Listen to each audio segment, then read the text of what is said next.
just to like set the stage a bit about what we're going to talk about today and who this is targeted for. This is for companies that are just starting to think about new grad and intern hiring. Maybe you've hired a couple here and there, but you haven't thought strategically about how new grad and intern hiring fits into kind of your overall hiring strategy. So this conversation will just cover like the why and the how in starting a new grad intern program, how to get started with partnering with schools and maintaining good relationships with students, and then even some of the internal logistics that you might need to be prepared for before you get started. So maybe we just start, Emily, with just a little intro on like who you are and how you even got into a position like this. Yeah, definitely. Thanks, Jacqueline, for having me. So I am the university recruiter and early career program lead here at Amplitude. Amplitude is a Bay Area-based product analytics company. We work to build better products for our customers through analytic tools, customer data platforms, and experimentation and catered recommendations. Customers that range from 28 of the Fortune 100 companies, now having over 2,000 paying customers. So really been an exciting time for the company. And just within the last couple years, we went public fall of 2021, and the business has seen a great need for really investing time in the early career program and what that looks like long-term for our talent pipeline. So I've been the first dedicated university recruiter. And it's been a blast to think about building out the program, partnering with schools, the business to drive long-term impact as well. So continually growing ourselves and figuring it out as we go, but have learned a lot and grateful for the opportunity I've had so far. That's awesome. And I'm curious to know actually from the trajectory of Amplitude, like what size was the company at when you guys started to invest in like a new grad hiring program? Yeah. So we had engineering interns about 4-5 years ago, pretty ad hoc. I would say when we were somewhere in the 400 person range of a company. And then in the last couple years, we wanted to kind of expand it, larger cohorts within engineering, product design, product management, as well as scaling to general and accounting roles. And with that, it was probably around the 600 person mark when we did that. We're 750 employees now globally, and we've expanded outside of engineering, product design, general accounting to go-to-market sales and operations roles, analytics roles within go-to-market as well, which has been exciting this year. And then for additional context, I'm curious to know actually if your intern new grad hiring is located in a specific locale, or is it remote or overseas? Like, tell me a little bit about that, and then actually just general like numbers of interns or new grads that you hire per year. Yeah, so again, we're relatively small. We've only had the program officially for a couple of years. Last summer of 2022 was our biggest cohort of 30 interns. We converted over 60% of them. And then this summer, we are about 15 to 20. So we decreased in scale, but still pretty significant to still want to have the intern program given the macro climate right now. A majority of our interns are based in the SF Bay Area office in an in-person hybrid model. And that's where the headquarters are. That's where we put on programs and events. We also have interns that have been placed in Vancouver, Canada in that office, as well as looking at New York this summer. But with those that are scattered different offices, we build a separate budget bucket to have them come to SF for 3-4 days at a point this summer, so everyone can be together and have fun events across all interns versus just those that are in the SF office. That's awesome. Do you sometimes wish you were an intern again? I mean, I'm an honorary intern when I hang out with them, so. Awesome. Okay, great. So maybe we can just kind of jump in for someone who's just starting to think about about a program, why start a university recruiting program? Yeah, definitely. So a lot of reasons. First being like diversity, equity, inclusion, and belonging. This is really going to be the driving factor for seeing tangible and qualitative and quantitative impact when it comes to your DEI impact within the company. So, looking at the metrics, working with the hiring teams, ensuring there can be diverse slates, and really having the accountability when it comes to more of the entry level roles of what those DEI goals are is a great method to increase that from entry level up. And then as well as just like having long-term talent pipeline. So when you're thinking about butts in seat, impact they'll have, time to be ramped, it is really not that expensive to hire interns and then convert them to full time. So there's a huge value add in business need to have, say, an intern for 12 weeks in the summer. They already know the culture, they know how to do the job. It's not as expensive as bringing in a full-time external employee that may or may not be exactly what you need. Whereas with this intern, especially for more of the like on the ground work, day-to-day work that the company needs to get done, they can really have a huge impact and then funnel into a full-time role quite easily. So you have a long-term pipeline that sets you and your team up well for incoming talent that will alleviate some work off of your more senior level folks, which is really helpful. And then, as I mentioned, with alleviating that work from other folks, it comes work-life balance for your more full-time employees. So if your distribution within the organization is only senior leaders and no one who does the nitty-gritty day-to-day work, I'm sure your company will suffer with work-life balance and not having enough hands on deck or time to get things over the finish line and do some more tedious or day-to-day tasks that an intern or a new grad could really help and drive forward. So with that program as well and having these hires, it's super impactful to be able to have more work-life balance with them as well. I had a couple follow-ups from hearing kind of what you mentioned. Like the first is actually, how does one think about the difference between a new grad hire versus an intern hire? And are they, yeah, how do you think about the differences and how should a company approach either of those? Yeah.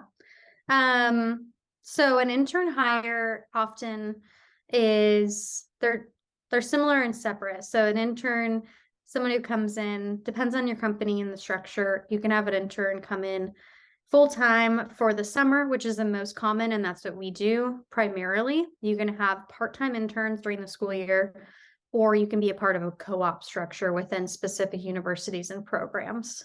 So those are kind of three types of internships and interns, as well as you can look specifically at undergrad, master's, and PhDs or MBA programs, depending on the business need.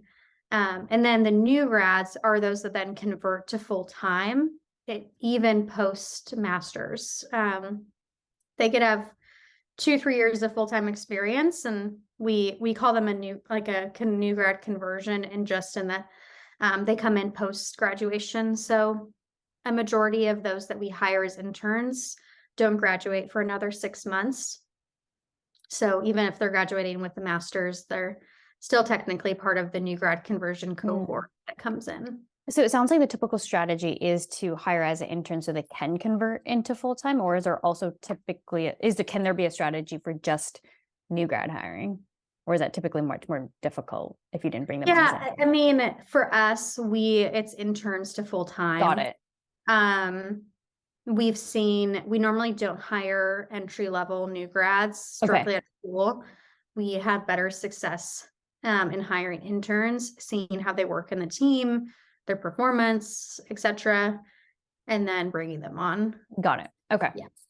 Great. And then kind of the next question I had was you kind of mentioned different reasons why you might start, whether it's DEI reasons, whether it's work-life balance. How does a company assess like if they are ready to start investing in a university recruiting program?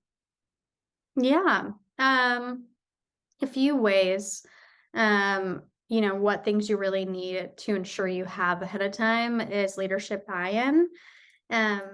The idea and the program really being successful doesn't work unless people believe in it and see the value, because it's not butts and seats, critical hires now. It's not backfills. It's long-term vision and growth of the company that you're investing in. So it's important to have leadership buy-in of why entry-level roles are needed, why emerging talent pipeline is crucial, and then being able to kind of break it down further after that point. But I think really being able to assess if you're ready to have one starts with the leadership buy-in, because you need the budget, you need the champions. These are not people who are coming in with 5 years of experience ready to hit the ground running, but rather building that talent pipeline, as I mentioned, is definitely one of it. And then as well as just like resourcing when you're thinking about the program, if you really like want to dedicate some time and energy and have it be successful, I think that it's important to have someone on the team who owns it. I think a lot of it is visibility. So you're communicating with senior leaders, HR business partners, finance, as you're getting it up and running.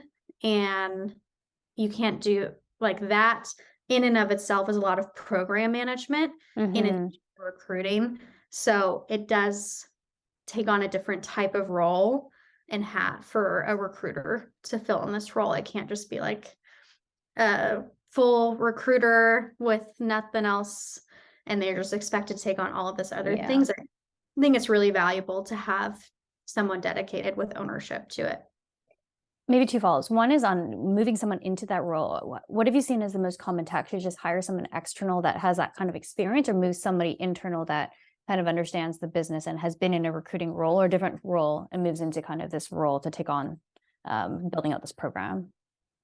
I think it depends on the size of the company and where the company's at. For Amplitude, we have a relatively small team, so it made a lot more sense for us to bring someone who was already familiar with the role. So I was in a coordinator role prior and was kind of wearing a couple hats before I took it on fully. Cool. And then when you talked a little bit about leadership buy-in, I'm curious to know, do leaders like who have buy-in kind of like they've always had buy-in from the start, and then like when the time was ready, they were ready to invest? Or are there typical like inflection points where a leader suddenly starts to understand the value and decides they want to invest? Yeah. So normally starts generally not just in Amplitude, but in other organizations as well, with engineering is normally like the largest cohort that invests in early career in that talent pipeline. So they're often the first champions and senior leaders that you talk to, and then you kind of expand from there. Often everyone is super excited about the program. Mm-hmm. I think every person we talk to, every senior leader is like jazzed about the idea of getting an intern and growing. It's more so, is it business critical? Do we have the funds? And if you continue to just be a success, be very visible and communicative, it's easier to kind of prove like, oh, I want intern this year. Last year we had 30 interns. People were really excited. They did really well. And we had a lot more hiring teams be like, oh, I see the value in this. I want to raise my hand. I want one as well. Great. Okay. So imagine coming now, they're ready to get started. How do they actually get started? What does like a typical year look like for someone who has to take on this as a role? Yeah. Great question. So I think it's very cyclical, and I didn't realize to what degree ahead of taking this role on myself. So it's very important to map out your year based on the season you're in. So, like, if you're just looking at a calendar year, January to December, normally January to April-ish, that's springtime. We focus on recruiting for more business related roles. So, finance, business systems, and then within our sales and go to market function as well. And then in addition to actual recruiting and going through the hiring process, we focus on spring events as well. We have three core schools we partner with that are local. So we'll have an in-person or virtual presence sometime between January to end of February as kind of a last brand um, engagement and touch point. And then also continuing to close the roles. Our goal is to have all of our roles filled by end of April. So those 4 months are then focused on that. Then if you look at the summer months, May to August is really focused on the actual program. So again, like I wear a lot of hats. I also am an honorary Amplitude intern, is what we like to say. So we'll do events in the office with the interns, as well as using that timeline to then confirm budget for the following year, and then advocating for specific roles and recs for intern hiring for the following summer. So we start doing that in like July and August for people that would start in May of the following. Wow. So we do it like a full year out. And that is something that is very specific and unique because our full-time forecasting doesn't happen until the fall or winter for the following Mhm. year. So it's kind of async.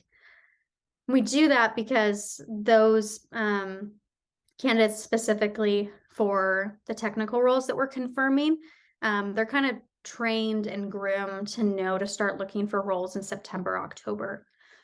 So the candidate profiles and the personas like that we're aiming for, a lot of them begin hiring in September, October. So yeah, we spend a lot of time strategizing, confirming headcount and resources, budgeting, and planning for the following year, as well as the end of summer is intern evaluations and conversion process to full time. So then for full-time hires, we build a case as to why we should convert them to full-time. We work with the hiring managers, finance to confirm that budget.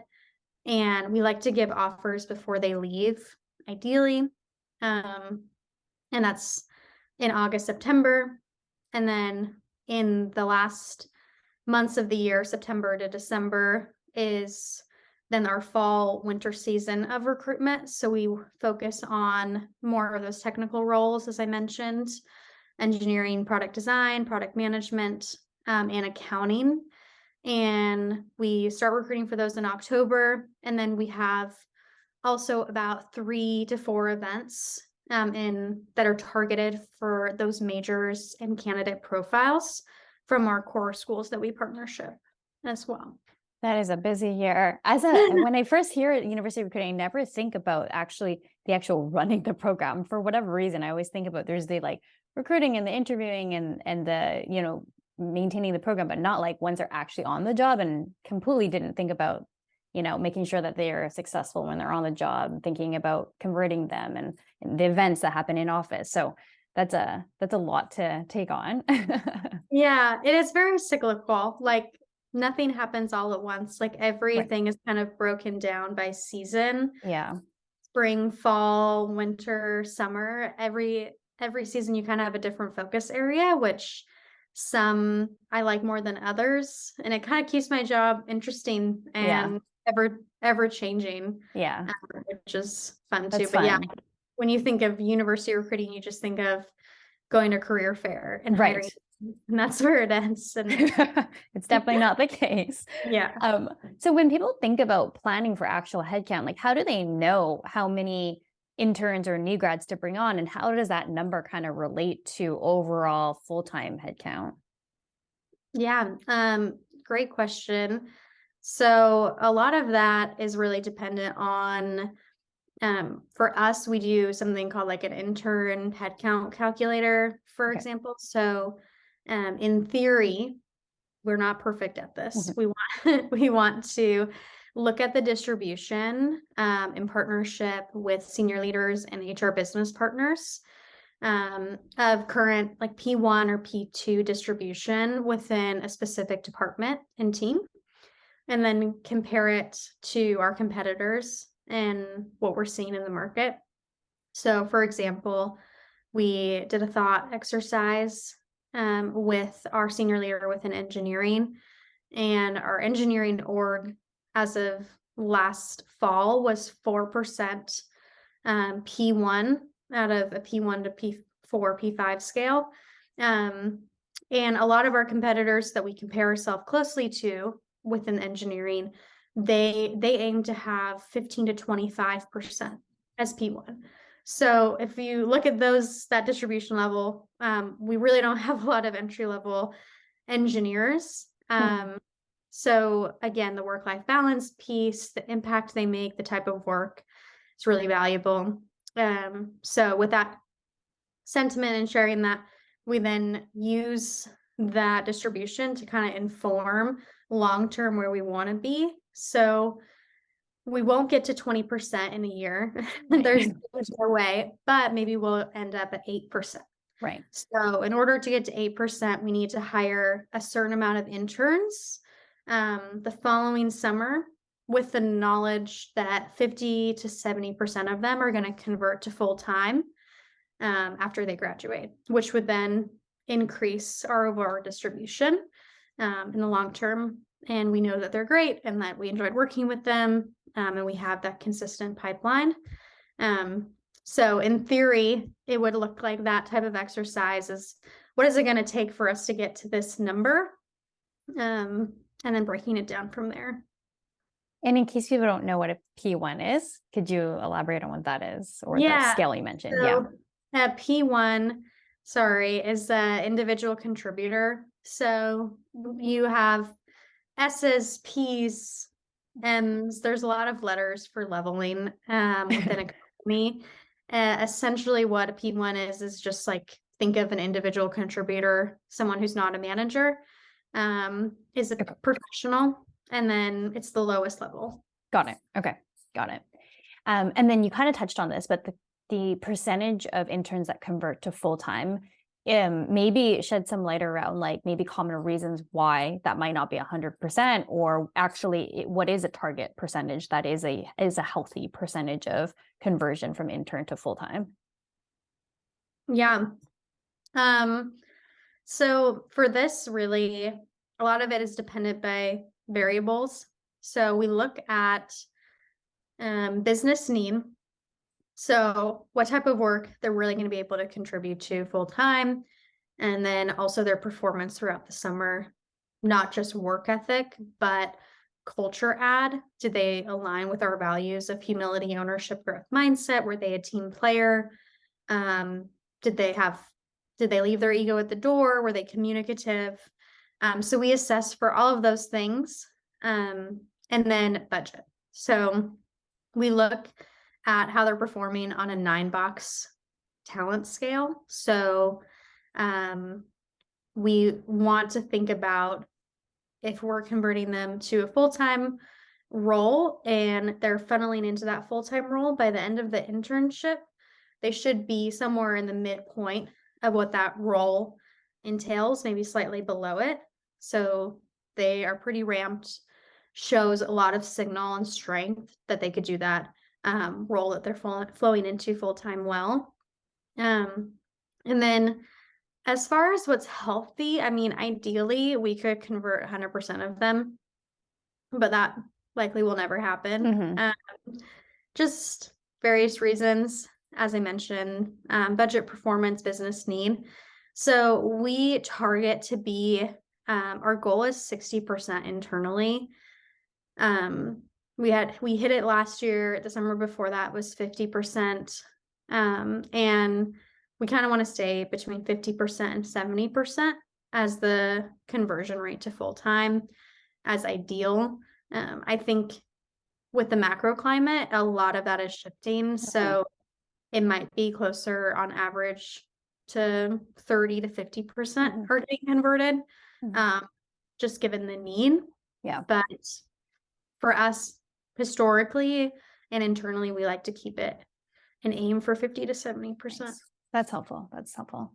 Yeah. Okay, I'd love to hop into like actually how do you even get started with partnering with schools, reaching out, like as someone who has never done it before, what's sort of that step-by-step guide that you can share? Yeah, so we are continually like learning this as well. So definitely our masters at it ourselves. I think a lot of it is the strategy, again, back to why start the program.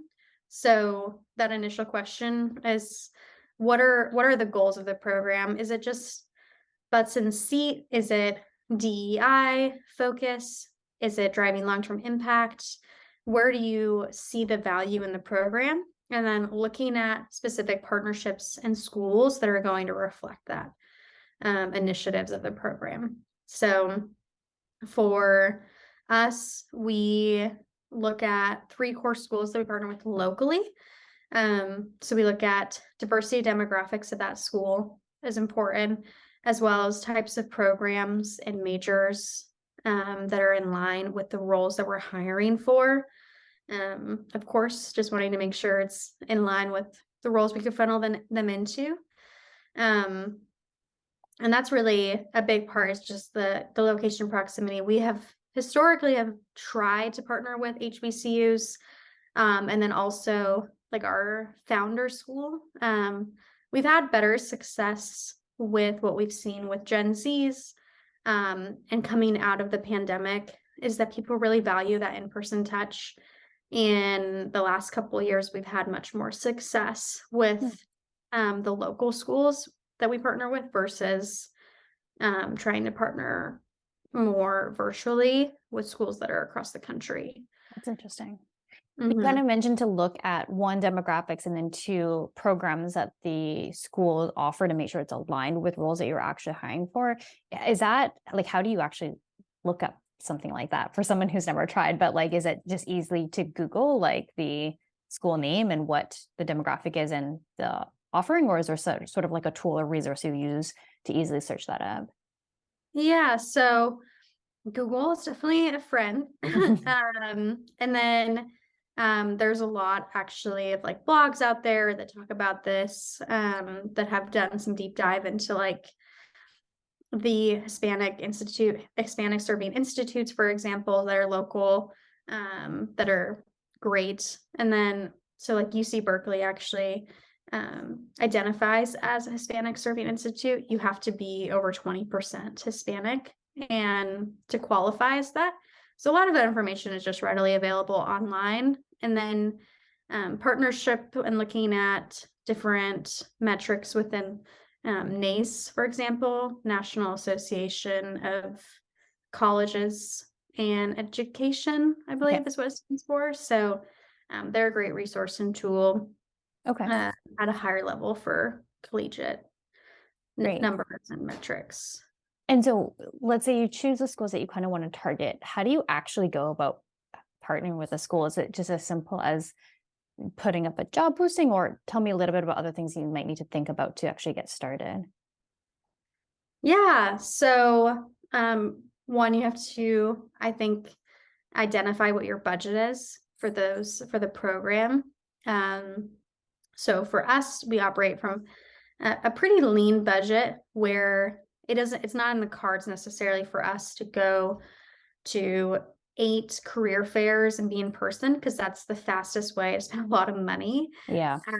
So rather, we have kind of a mix of some career fairs as well as partnering with student development orgs. And a lot of that kind of like sourcing and recruiting in general is a lot of trial and error. So we send out messages to like 30 different student campus clubs, ranging from women in computer science to Latinx engineering. And it's like that would be the type of backgrounds and students that we're looking to hire from these schools.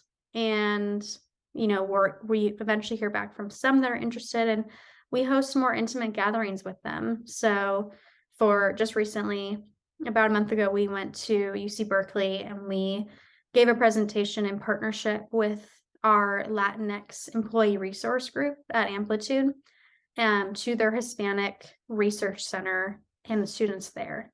So, although it wasn't an opportunity to have 2,000 connections, we met with 30 students, Wow. and we're gonna continue to build that growth and that partnership year over year, where then the students know us that maybe they're sophomores this year, not quite qualified for an internship for this summer, but they know who we are. We've built that brand and we continue to show up year over year um, I with love those that. types of events as well as career fairs too.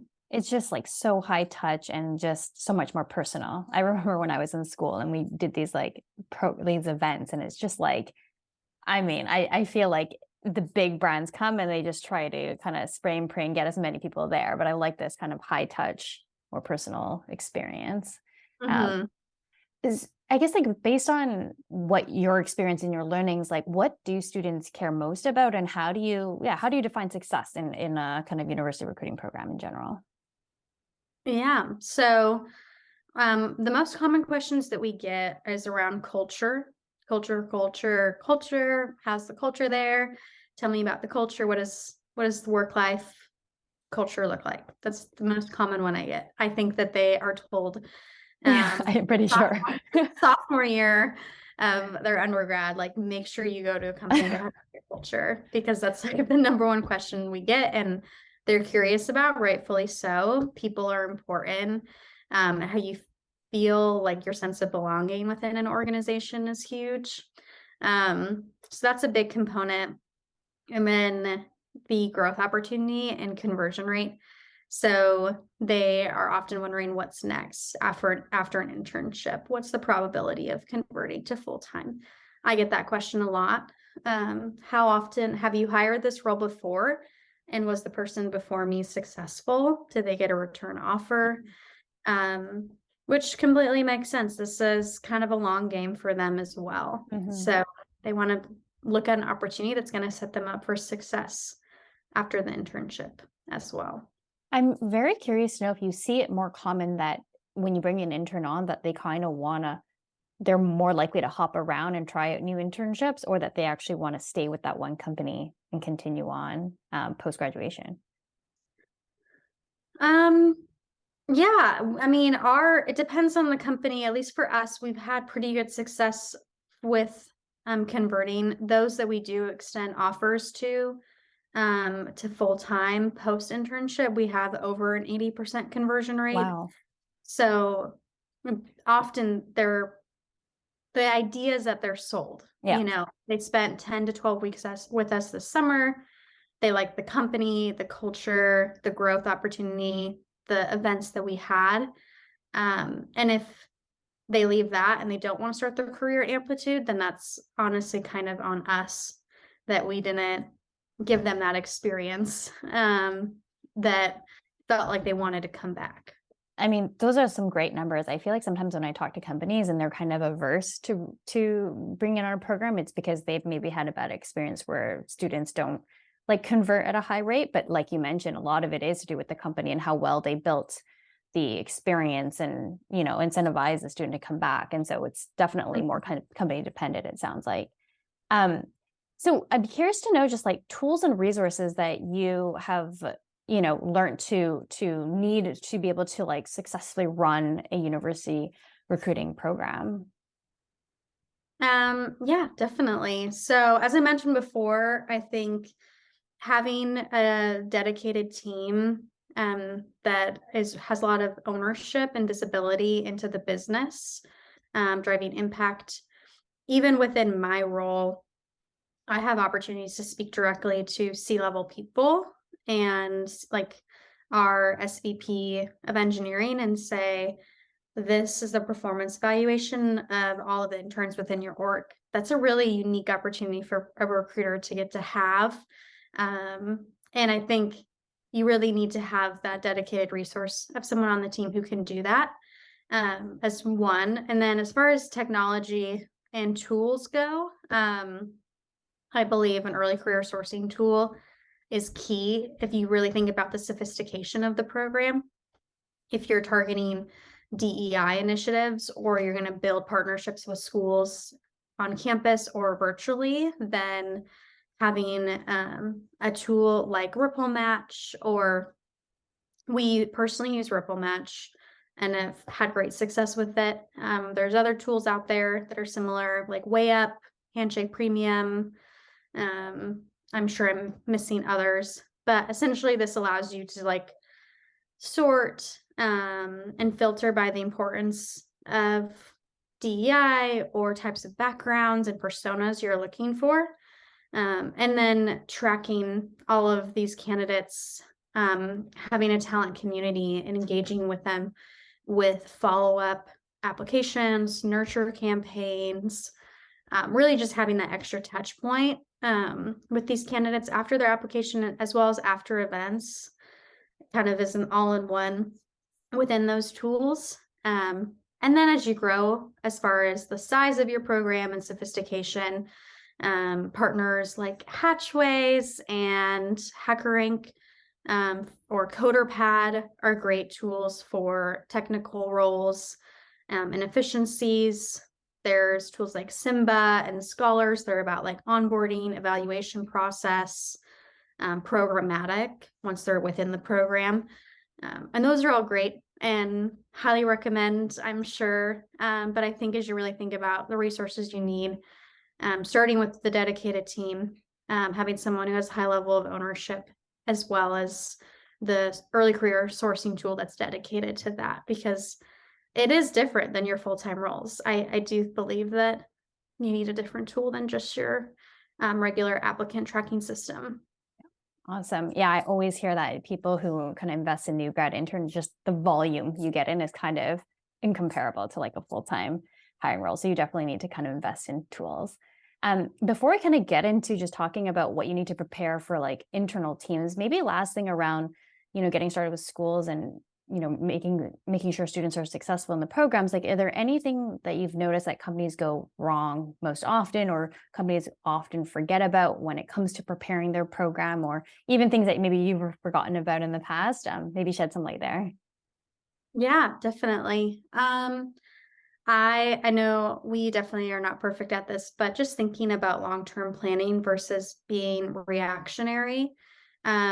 So much of the value of the program is forecasting, proactiveness, building that pipeline, thinking long-term as far as types of projects and roles these individuals could funnel into. So I think companies really get stuck on what we need to solve for now versus where we'll be in 2 years and what we want the distribution of specific orgs, challenges that those orgs are facing, the type of work and projects they'd be doing to work on. So it's changing your thought on that and partnering with finance and senior leaders to really see that vision. Um, I think another thing I've struggled with that we can always do better at is just communication. You go through the flows of recruiting and events and follow up with candidates, and you just keep going, you keep going. But so much of it, that touch point of proving to the business why it's a must have, the impact you made from those events, and really the impact from the hires, the performance from the interns. There is an extra level of visibility you have with senior leaders as they're investing in the program to over communicate and remain visible. Mm. If every 3 emails I send, 4 emails, I get 1 response, it's better than not sending an email at all.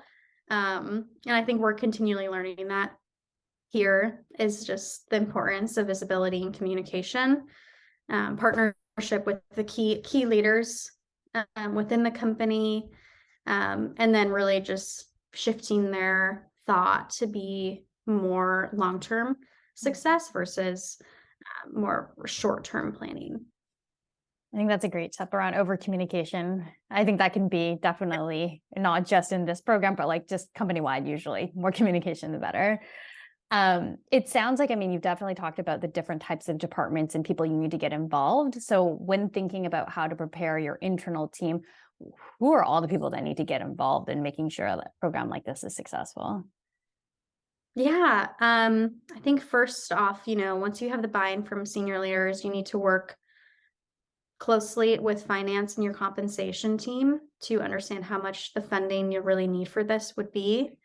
And then HR business partners is definitely a tool that you should work to have a cadence with as well.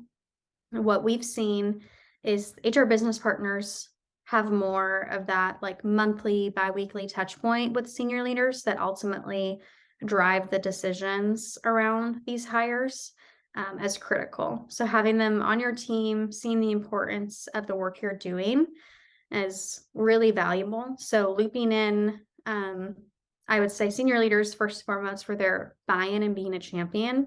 And then at the same time, needing HRBP support and the finance support for getting involved and building it out.